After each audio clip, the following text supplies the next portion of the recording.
BJP প্রার্থী তাপস রায় এই মুহূর্তে সরাসরি আমাদের সঙ্গে রয়েছেন। কলকাতা উত্তরের বিজেপি প্রার্থী তাপস রায় এই মুহূর্তে আমাদের সঙ্গে রয়েছেন।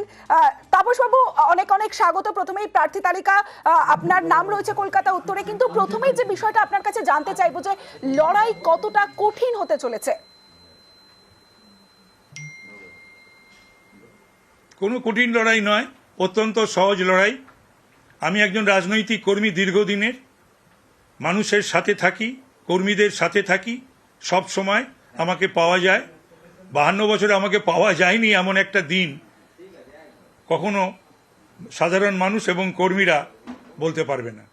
তো সুতরাং মোটেই কঠিন লড়াই নয়। তার কারণ হচ্ছে যে আজকের পরিস্থিতিতে যে পরিস্থিতি বাংলার বুকে, সেখানে তৃণমূল কংগ্রেসকে মানুষ ভোট দেওয়ার কথা আর ভাবতেই পারছে না। আর তার উপরে প্রার্থী উত্তরের কে জানেন, যাকে পাওয়া যায় না, যার দেখা পাওয়া যায় না, যিনি কর্মীদের সঙ্গে দেখা করেন না, তার দেখাও পায় না, সাধারণ মানুষ পায় না।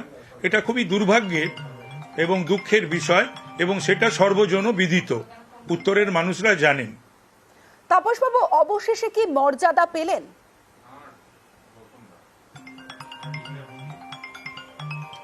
বিষয়টা আমি কৃতজ্ঞ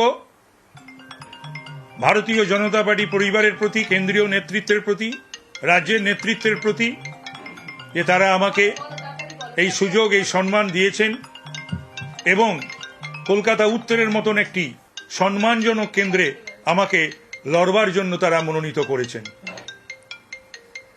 আচ্ছা, একটা বিষয় বলুন, যে দীর্ঘদিন যে আদর্শে আপনি চলেছেন এবং তারপরে শুধুমাত্র প্রার্থী হওয়ার জন্য দলবদল, এটা নিয়ে তো প্রশ্ন উঠতে পারে, এটা নিয়ে আপনার কি যুক্তি? না, একেবারে এটা ভুল কথা। এটা এটা এটা এটা আমার মনে হয় আপনারা এটা না জেনে প্রশ্ন করছেন। আমি কিন্তু জুন মাসে ঠিক করেছিলাম দল ছাড়ব এবং রাজনীতি ছাড়ব। আমি দল এবং সমস্ত পদ ছাড়ার পরে আমাকে বিজেপি নেতৃত্বের কাছ থেকে আমার কাছে প্রস্তাব আসে, আমি সেই প্রস্তাব গ্রহণ করি। কিন্তু শেষের দিকে তো তৃণমূলের কাছ থেকেও প্রস্তাব এসেছিল আমার কাছে। আমি বলেছি আমি সিদ্ধান্ত নিয়েছি আর তৃণমূল কংগ্রেস করব না, সুতরাং তাদের প্রস্তাব আমি গ্রহণ করতে পারিনি। তো সুতরাং দল আমি ছেড়েছি, যে এটার জন্য সেটা নয়, সেটা একটা দীর্ঘ ঘটনা, আলোচনা প্রয়োজন আছে। প্রয়োজন হলে সেটা নিশ্চয়ই কোনো না কোনো দিন বলবো। যার বিরুদ্ধে ক্ষোভ নিয়ে আপনি দল ছাড়লেন, তাকে কি যোগ্য জবাব দিতে পারবেন?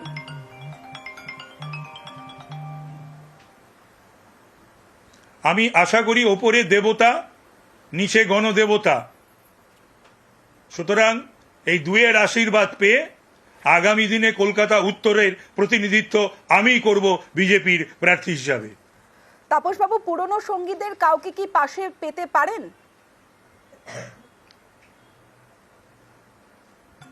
দেখা যাক, সেটা দেখা যাক। তার কারণ অনেকেই খুবই দুঃখে রয়েছে, কষ্টে রয়েছে, যন্ত্রণায় রয়েছে, ব্যথিত। তার কারণ অপমান থেকে কেউ বাদ যায়নি। জোড়া মোমবাতি যারা করেনি, তারা এই দলের প্রথম দিনে কর্মী হলেও বা ভালো কর্মী হলেও পরের দিকে জয়েন করেছে, কিন্তু ভালো কর্মী, কিন্তু তারা কলকাতা উত্তরে সুযোগ পায়নি। আমাকে দল কলকাতা উত্তরের সভাপতি করেছিল। কেন করেছিল দল বলতে পারবেন?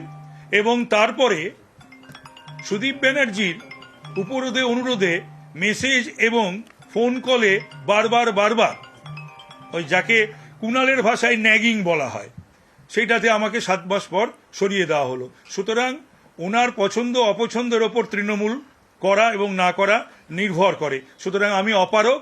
আমি বলেও দিয়েছিলাম বহুদিন আগে দলকে যে না, আমি ওকে খুশি করার জন্যে আমার রাজনৈতিক কর্মী আমি হইনি, আমি ওকে খুশি করতে পারবো না। জানি, সর্বজন বিদিত, দলে জানেন এরকম কেউ নই, এবং আমি প্রকাশ্যেই সমস্ত কিছু বলেছি বারংবার।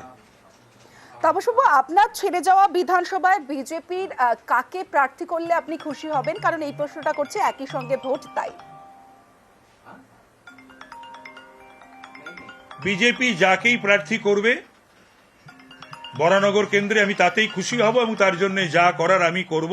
আমি সবে 17-18 দিনের কর্মী বিজেপির, সুতরাং আমার এই ঔদ্ধত্য নেই যে বিজেপি দলকে আমি বলবো যে একে প্রার্থী করো বড়নগর কেন্দ্র থেকে। বড়নগর কেন্দ্র থেকে যাকেই প্রার্থী করবে আমি তার জন্য যতটুকু যা করার নিশ্চিত যে আমি করব। শোনা যাচ্ছে কোনো একজন কাউন্সিলরকে আপনি কলকাতার কোনো একজন কাউন্সিলরকে প্রার্থী করার জন্য বলবেন, মানে এটা শোনা যাচ্ছে, তাই আমরা জানি না, তবু আপনাকে জিজ্ঞাসা করছি। না, শোনা কোনো কথা জিজ্ঞাসা করবেন না। আপনি যদি নির্দিষ্ট হন কোনো প্রশ্ন করবেন আমাকে, শোনা কথায় এই সমস্ত কথার কোনো উত্তর হয়? আর আমি একটা বর্ষিয়ান কর্মী, সুতরাং আমার কোনো কিছু বলা না বলার পেছনে নিশ্চয়ই কোনো যুক্তি থাকবে, কারণ থাকবে। বেশ, আমাদের সঙ্গে কথা বলার জন্য অনেক অনেক ধন্যবাদ এবং আপনার সাফল্য কামনা করি।